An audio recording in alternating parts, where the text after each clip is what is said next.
ఇప్పుడు భారత్ చైనా మధ్య ఉద్రిక్త పరిస్థితులు ఉన్నాయి. ఈ రెండు దేశాల ప్రజలకే కాదు, యావత్ ప్రపంచ దృష్టి వీటిపై ఉంది. ఇప్పటి వరకు చైనా చేసిన అతి పెద్ద తప్పు భారతదేశాన్ని తక్కువ అంచనా వేయటమే. ఎప్పుడైతే భారతదేశం చైనాను తీవ్ర స్థాయిలో ప్రతిఘటించడం ప్రారంభించిందో, అవసరమైతే యుద్ధానికైనా రెడీ అని చెప్పిందో, చైనా డిఫెన్స్ లో పడిపోయింది. ఎందుకంటే భారత్ ఇంకా 1962 కాలం నాటి దేశం కాదు. చైనా వెన్నులో వణుకు పుట్టడానికి, చైనా గజగజ వణికిపోవటానికి గల కారణాలు తెలుసుకుంటే భారతీయులుగా మనం మీసాలు మెలేయొచ్చు. అనేక రంగాల్లో చైనా కంటే భారతదేశం వెనుకబడి ఉన్నప్పటికీ విదేశీ ప్రత్యక్ష పెట్టుబడులు, సాంకేతిక పరిజ్ఞానం తయారీలో చైనా కంటే భారతదేశం ముందుకు దూసుకెళ్తోంది. అందుకే మనల్ని చూసి ఆ కమ్యూనిస్టు దేశం చాలా జాగ్రత్తలు పడుతోంది. అంతేకాదు, అమెరికాతో భారతదేశానికున్న సత్సంబంధాలు, సైనిక సంబంధాలు చైనా వెన్నులో వణుకు పుట్టిస్తున్నాయి. తొందరపడి నిర్ణయం తీసుకుందా ఇక అంతే. మనకంటే ముందుగా మన మిత్ర దేశాల జెట్ విమానాలు రంగంలో దిగటానికి సిద్ధంగా ఉన్నాయి. ఇప్పటికే భారత మిత్ర దేశాలు చైనాకు దగ్గరలో సముద్రంలో విన్యాసాలు ప్రారంభించాయి. భారత్ గొప్ప సామర్థ్యం కలిగి ఉందని చైనా గుర్తించింది.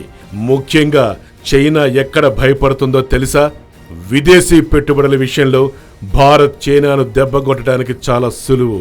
చైనాలో పెట్టుబడులు నిరోధించడానికి భారత్ డ్రాగన్ దేశం కంటే కొంచెం మార్కెట్ వెసులుబాటు కల్పిస్తే చాలు, అటువైపు పోవాల్సిన పెట్టుబడులు ఒక్కసారిగా మన వైపు వచ్చేస్తాయి. తేడాలు వస్తే అక్కడ మీట నొక్కటానికి, ఆర్థికంగా చైనాను దెబ్బతీయడానికి మోడీ సర్కార్ ఇప్పటికే రంగం సిద్ధం చేసేసింది. ఈ సంగతి చైనాకి బాగా తెలుసు. మరోవైపు భారత్ రమ్మని పిలిస్తే ఇప్పటికిప్పుడు చైనాలో ఉన్న పెట్టుబడుల్ని వదులుకొని మన వైపు తిరగటానికి ప్రపంచ దేశాలు కూడా సిద్ధంగా ఉన్నాయి.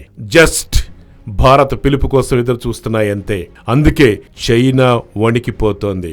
పైకి ఎంత బిల్డప్ ఇచ్చినా భారత్ తీసుకునే నిర్ణయం ఆ దేశ ఆర్థిక వ్యవస్థ మీద పెను ప్రభావం చూపించడం ఖాయమని అంతర్జాతీయ నిపుణులు చైనాని ఇప్పటికే హెచ్చరించారు. 2015లో భారతదేశం మొదటిసారి $63 బిలియన్ ఎఫ్డిఐ పెట్టుబడులను సొంతం చేసుకుంది. అప్పుడు చైనా ఎఫ్డిఐ పెట్టుబడులు తెలుసా? కేవలం $56.6 బిలియన్ మాత్రమే. పోనీ అమెరికా పెట్టుబడులు ఎంతో తెలుసా? $59.6 బిలియన్ మాత్రమే.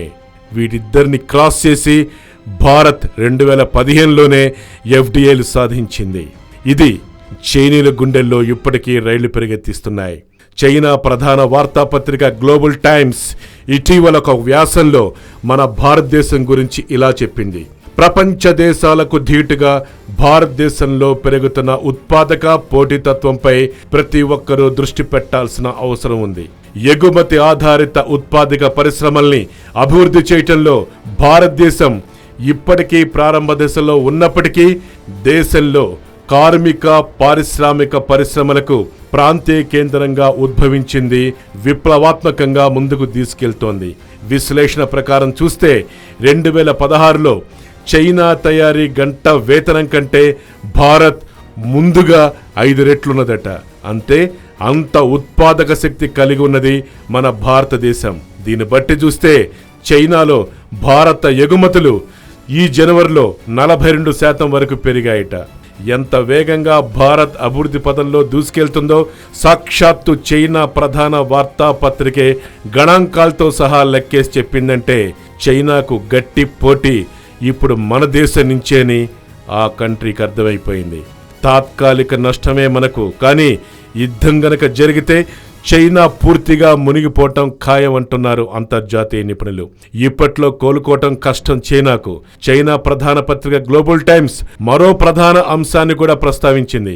అదేంటంటే గత కొన్ని సంవత్సరాలుగా చైనా టెక్నాలజీలో అనూహ్యంగా అభివృద్ధి చెందింది. అయితే ఇప్పుడు చైనాలో లేబర్ కాస్ట్ ఎక్కువ కారణంగా హైటెక్ సంస్థలు చైనా నుండి భారతదేశం మీదకి తమ దృష్టిని మళ్లించాయిట. చైనా కంటే భారత్లోనే హైటెక్ ప్రతిభ ఎక్కువ ఉందని గుర్తించాయిట. పైగా డ్రాగన్ దేశంతో పోల్చుకుంటే మన దగ్గర కార్మిక వ్యయం తక్కువే. చిన్న టాలెంట్ పూల్ ఉన్న భారతదేశం ఇప్పుడు చాలా ఆకర్షణీయంగా మారింది. చైనా నుంచి ఏ క్షణమైనా సరే విదేశీ కంపెనీలు తమ పెట్టుబడులు ఉపసంహరించుకొని భారతదేశానికి తరలిపోవచ్చు అని గ్లోబల్ టైమ్స్ ఆ దేశాన్ని హెచ్చరించింది. ఇది కూడా చైనాకు తీవ్రంగా గుబులు రేపుతున్న అంశం. అంతేకాదు, భారతదేశం 104 ఉపగ్రహాల్ని అంతరిక్షంలో ప్రవేశపెట్టినప్పుడు సాంకేతిక పరిజ్ఞానంలో చైనా కంటే మనం ఎంత అడ్వాన్స్ గా ఉన్నామో చూసి కుళ్ళుకుంటోంది చైనా. భారతదేశం ఏం చేస్తున్నా చైనా అసూయతో ఉడికిపోతోంది. పైగా మన దేశం తక్కువ ధర సాంకేతికతతో అభివృద్ధి పదంలోకి దూసుకెళ్తోంది. తక్కువ వ్యయం మంగళ్యాన్ మిషన్ విజయవంతం కావటం చైనా భరించలేక బహిరంగంగానే తన అక్కసు వెలగెక్కింది. ఎందుకంటే 2009లో చైనా ప్రయోగించిన మార్స్ ఉపగ్రహ యాత్ర అట్టర్ ఫ్లాప్ అయిపోయి కూర్చుంది. అంతరిక్ష సాంకేతిక పరిజ్ఞానంలో భారత్ అతి తక్కువ వ్యయంతో చైనాను మించిపోవటం, ఇతర రంగాల్లో కూడా విస్తృత సాంకేతిక సామర్థ్యాన్ని తక్కువ ఖర్చుతో భారత్ చేసి చూపించటం, అంత తక్కువ ఖర్చుతో చైనా చేయలేకపోవటం డ్రాగన్ దేశం జీర్ణించుకోలేకపోతుంది. అన్నిటికంటే చైనాను వణికిస్తున్న ప్రధానమైన విషయం ఇండో యుఎస్ సైనిక సంబంధాలు. గత సంవత్సరం భారత్ అమెరికాలు logistics exchange memorandum of agreement దీనిపై సంతకాలు చేశాయి.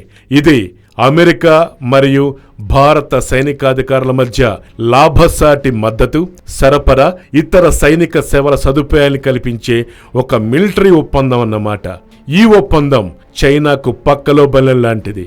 ఈ ఒప్పందం ప్రకారం హిందూ మహాసముద్రంలోనే కాదు, అమెరికా యుద్ధ నౌకలు భారత ఓడరేవుల్లో మరమ్మతులు చేయటానికి, మరమ్మతులు చేయించుకోవటానికి ఎప్పుడైనా సరే స్వేచ్ఛగా రావచ్చు పోవచ్చు. ఈ అవకాశం భారత్ అమెరికాకు ఇవ్వడం వల్ల సౌత్ చైనా సముద్రం అమెరికాకి సులభంగా అందుబాటులో ఉంటుంది. ఎప్పుడైనా చైనా తోక జాడించిందా అక్కడి నుంచే అమెరికన్ యుద్ధ నౌకలు రంగంలోకి దిగుతాయి చైనాకు బుద్ధి చెప్పటానికి.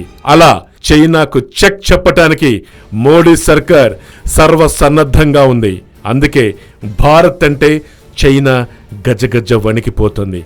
పైకి షో చేస్తూ మేకపోతు గాంభీర్యం ప్రకటిస్తోంది.